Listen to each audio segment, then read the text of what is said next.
Herkese merhaba arkadaşlar. Emanet dizisi yeni bölüm analiz videoma hepiniz hoş geldiniz. Dizimizi daha rahat izleyebilmeniz için birçok altyazı ile eklemiş bulunmaktayım. İstediğiniz altyazıyı videonun sağ alt altyazılar kısmından seçebilirsiniz. Lafı daha fazla uzatmadan dizimize geçelim. Seher'in konağı terk etmesini istiyorsanız, Yaman'ın Seher'den özür dilemesini istiyorsanız beğeni tuşuna basalım ve kaç kişi olduğumuzu senaristlere gösterelim. Seher Yaman'ı bırakacak mı? Yaman Seher'e niçin katlanıyor? Seher'i bekleyen başka tehlikeler de var mı? Bahçıvan'ın dizimizde nasıl bir rol olacak? Nedim gerçekleri Yaman'a söyleyecek mi? Kiraz Ali ile sevgili olacak mı? İşte bütün sorularınıza cevap vereceğim arkadaşlar. Hemen Emanet dizisinin yeni bölümüne geçelim. Emanet dizisinin yeni bölümünde Yaman'ın Seher'e güveni kalmayacak. Çünkü en son Nedim sahte dosyaların gerçek olduğunu Yaman'a söylemişti. Yaman da bu durumu öğrenince Seher'e patlamıştı. Ayrıca Yaman İkbal'in aldığı altınları Seher'in odasında bulmuştu. Bu durumda Yaman'ı bir kez daha öfkelendirmişti. Bunun sonucunda da Yaman'ın Seher'e olan güveni gitgide azalmıştı. Önümüzdeki bölümde Yaman Seher'i terk etmek isteyecek ama Yaman bunu yapamayacak. Çünkü Yaman daha sosyal hizmetlerden Yusuf'u geri almadı. Bu yüzden de Yaman Seher'le evli kalmaya devam edecek. Yaman bu süre içerisinde Seher'e türlü eziyetler edecek. Seher ise Yaman'ın bu eziyetlerine sabredecek. Ama Yaman Seher'e o kadar çok kötü davranacak ki Seher'in sınırlarını zorlayacak.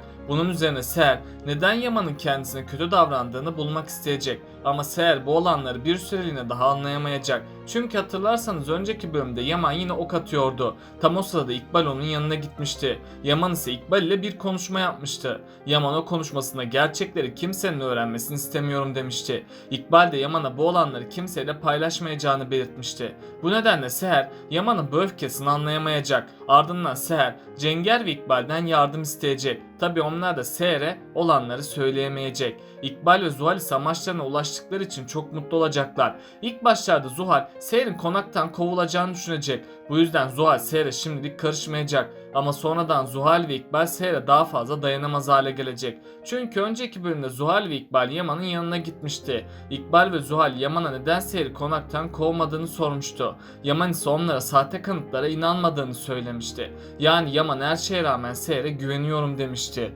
Bunları duyan İkbal ve Zuhal iyice çıldıracak. Bunun üzerine İkbal bir süreliğine sessiz kalmayı tercih edecek. Çünkü İkbal Yaman'a bu konuda güvenmeyecek ve İkbal Seher'in hal ve hareketlerini gözlemlemeye başlayacak. Ama Zuhal bu olanlara dayanamaz hale gelecek. Çünkü Zuhal'de Yaman takıntısı oluşmuştur.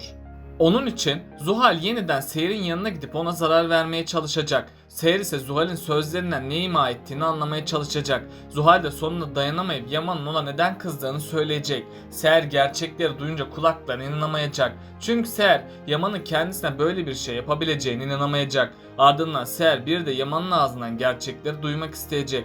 Bunun sonucunda da Seher her defasında Yaman'a ne olduğunu soracak. Yaman ise sonunda dayanamayıp ona olan öfkesini kusacak. Seher de Yaman'ın bu hakaretleri karşısında ne yapacağını bilemeyecek. Seher ardından Yaman'a kendisinin suçsuz olduğunu söyleyecek. Ama Seher ne yaparsa yapsın kendisini Yaman'a inandıramayacak. Yaman'ın çocukluktan kalan geçmişi bunun olmasına izin vermeyecek. Çünkü Yaman çocuk yaşta çok büyük acılar yaşadı. Yaman'ın annesi onu küçük yaşta yalnız başına bırakıp kaçtı.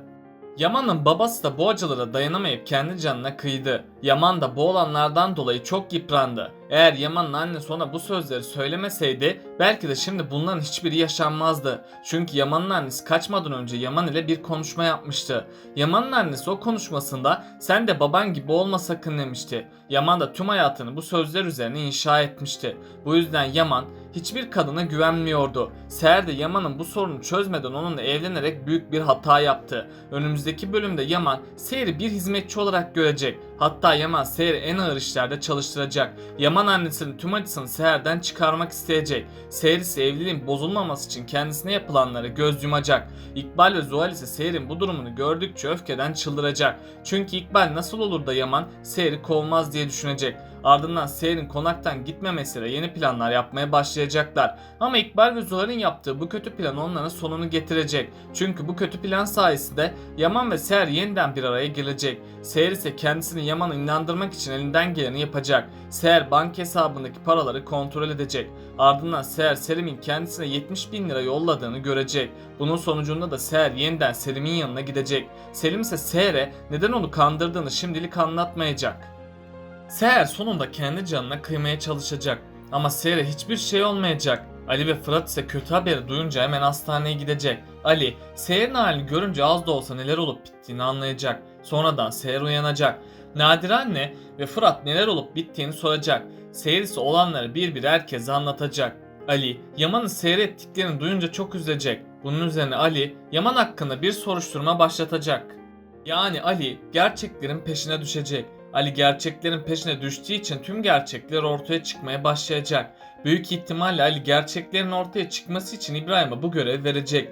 İbrahim ise Seher için elinden geleni yapacak. İbrahim, karaya kavuşamadığı için Seher ve Yaman'ın kavuşmasını isteyecek. İbrahim banka kartlarının nerede kullanıldığını öğrenmeye çalışacak. İbrahim gerçeklere ulaştıkça Zuhal'in gerçek yüzü ortaya çıkacak. İbrahim sonunda kamera kayıtlarına ulaşacak. Zuhal'in gerçek yüzü sonunda ortaya çıkacak. Ayrıca Seher ve Selim'in ses kayıtlarını tekrardan kontrol edecek. Bunun sonucunda da ses kaydının sahte olduğu anlaşılacak ve ses kaydının sahte olduğuna dair polisiye bir belge oluşturulacak. Ali ise gerçekleri öğrendiği gibi Zuhal'i tutuklamaya gidecek. Yaman da Ali'yi karşısında gördüğünde ne olduğunu anlayamayacak. Ali de bulduğu tüm kanıtları Yaman'a gösterecek. Yaman ise sonunda gerçekleri öğrenecek. Yani Seher'in suçsuzluğu ortaya çıkacak.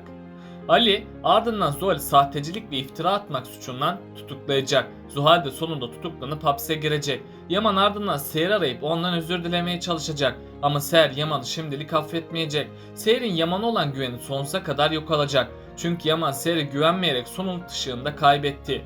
Bu ışığın yeniden canlanması belki günler, belki de aylar alacak. Seher bu süre içerisinde Yaman'ın kendisine yaptığı kötülükleri hatırlayacak. Seher Yaman'ı affetme konusunda bir ikileme girecek. Tabi sonradan Seher Yaman'a duyduğu özleme dayanamayacak. Onlar arasındaki umut ışığı yeniden canlanacak. Arif baba ve Nadire annesi Seher için çok üzülecek. Seher'in Yaman'ı hala sevdiğini bildikleri için onları bir araya getirecek. Seher de sonunda dayanamayıp Yaman'ı affedecek. Çünkü Seher, Yusuf'un psikolojisinin daha fazla bozulmasını istemeyecek. Yusuf, Yaman ve Seher'in yeniden bir araya geldiğini görünce çok mutlu olacak. Böylece sonunda Seher ve Yaman yeniden kavuşacak. İkbal'in gerçek yüzü şimdilik ortaya çıkmayacak. Bu yüzden İkbal tüm kötülüklerine konaktan devam edecek. Yani İkbal tüm kötülüklerini daha da arttıracak. Çünkü İkbal Kırımlı mirasını tamamen kaybettiğini düşünmektedir.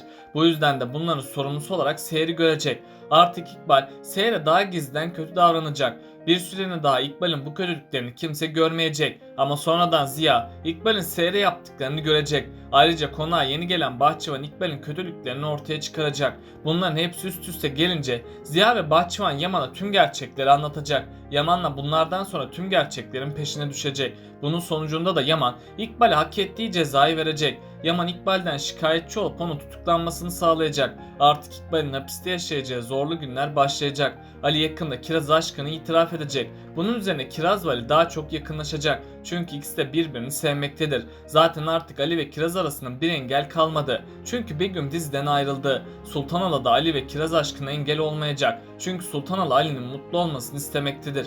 Bu yüzden Ali ve Kiraz yakında kavuşacaklar. Artık Kiraz ve Ali için güzel günlerin başlangıcı olacak. Neslihan'a da en son iftira atılmıştı. Neslihan bu durumu Fırat sayesinde atlatacak. Peki siz Seher'in yerinde olsaydınız nasıl karar alırdınız? Aşağıda düşüncelerinizi bekliyorum. Bakalım siz bu konuda ne düşünüyorsunuz?